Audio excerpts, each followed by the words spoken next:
Hey guys, my name is Matimio, and welcome to another episode of Sunday Mailbox. This is a video series where you, the viewer, can submit your gaming or Battlefield-related questions, and then I will give my humble opinion on them. To get the formalities out of the way real quick, if you would like to submit your own question that can be featured in an upcoming episode, you can do so by leaving a comment down below or by sending me a Facebook and Twitter message. The first question for today comes from Edwin, and it is, do you think that DICE will be implementing a cloud system for even more destruction in the upcoming Battlefield game, just like they'll be doing for Crackdown 3?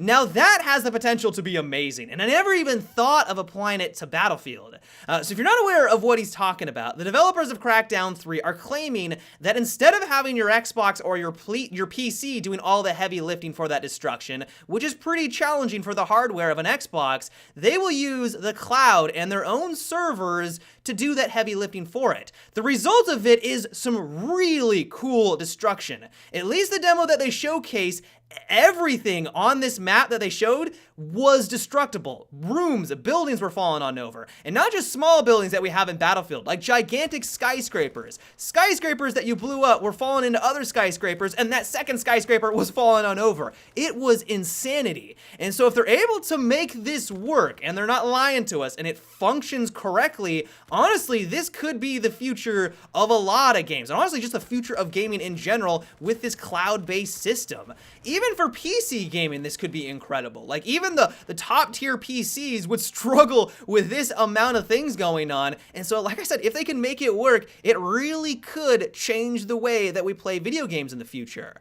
My one concern with it, though, and the reason why I am very skeptical about it, is will this cause a lot of lag? This is cloud-based. This is all with the internet in mind. You're going to be having to send signals over the internet, and that may cause a lot of lag. So you might fire an RPG at a wall, the destruction happens, but it doesn't happen instantaneously because it's not your Xbox that's doing the rendering, it's the server that could be hundreds of miles away. Like, that is a real issue here. And so while this might be incredible for Battlefield, like, this definitely could be the future of the Battlefield franchise if they want to push destruction to the next level and make it just insane like they're doing for Crackdown 3, but I think only time will tell if this type of technology is going to deliver. If everyone was on fiber optics, this probably wouldn't be an issue. This is one of the main reasons why I hate Comcast and I hate the internet providers in America, because we gave them all this money to give us high-speed internet, but they sat on it. We're not gonna go into it, but basically, I hate Comcast. If everyone had fiber optics, it would change the way that we could play video games. The internet would be blazing fast, and this type of technology could function amazingly. So we're really gonna have to wait and see. I'm crossing my fingers that Crackdown 3 is going to deliver, because if it does, it could be absolutely fantastic, and for a game like Battlefield, it could be the next step to bring us that type of destruction. Solid question. The next question comes from Trent, and it is, what do you think about having a sniper rifle in Battlefield 4 that would allow you to drop an enemy from the chest up from a certain range? Also, the bullets would be manually inserted one at a time, essentially a one-round magazine. I think that this would be a very unique weapon since DICE is always wanting those.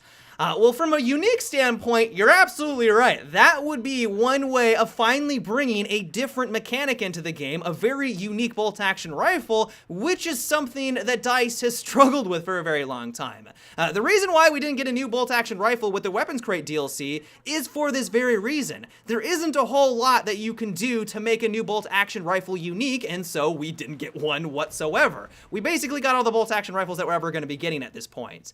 With your suggestion, though, it's interesting enough, and the mechanics are cool enough that I could see DICE maybe contemplating adding something like this into Battlefield.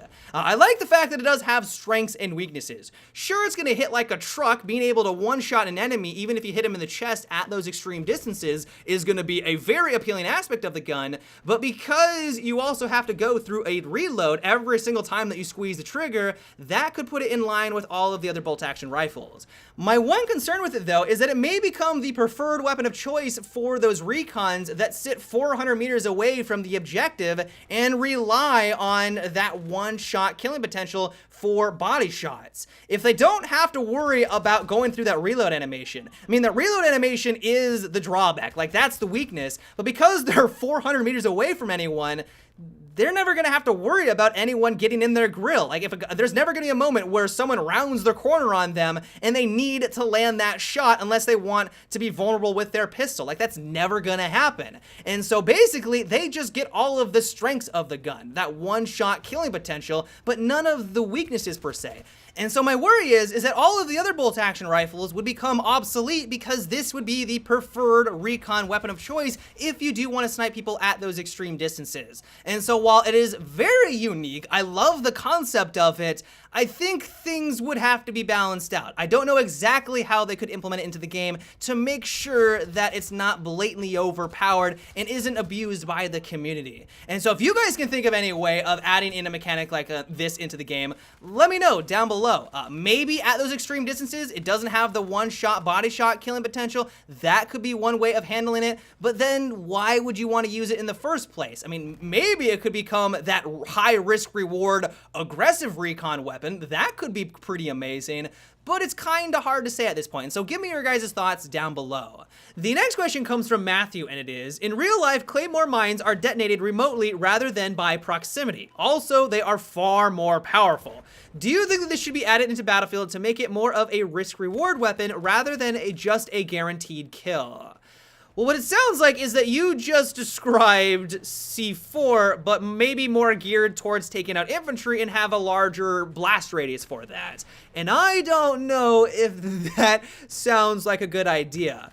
Conceptually, it sounds awesome. You're in a firefight, you lay down your claymore to block off a section of the map or block off an alleyway. You're mowing people down, you realize that a couple people are going down said alleyway, you detonate your claymore, they blow up, it's a massive explosion, you just killed 20 people. You're basically a god at this point, and that sounds incredible.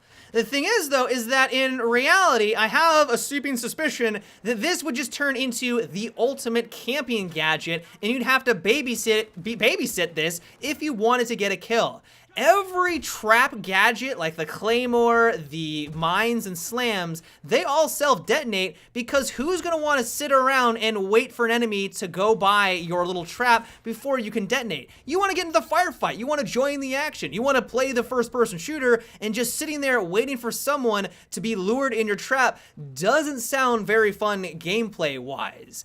Maybe a lot of you guys will disagree with me, maybe you think that this is the best idea and you'd love to have a remote detonated claymore that does insane amount of damage or has a huge blast radius. But for me personally, it just doesn't sound like the best idea. Conceptually, sounds awesome. In practice, I'm sure in real life, that's the way that everything goes, but I don't know if it would be the best for Battlefield. That's just my 2 cents though. But yeah, guys, that is about it for today's Sunday Mailbox. I hope you enjoyed. As always, if you would like to submit your own question that could be featured in an upcoming episode, you can do so by leaving a comment down below or by sending me a Facebook and Twitter message. But until tomorrow, guys, have a good one and take it easy.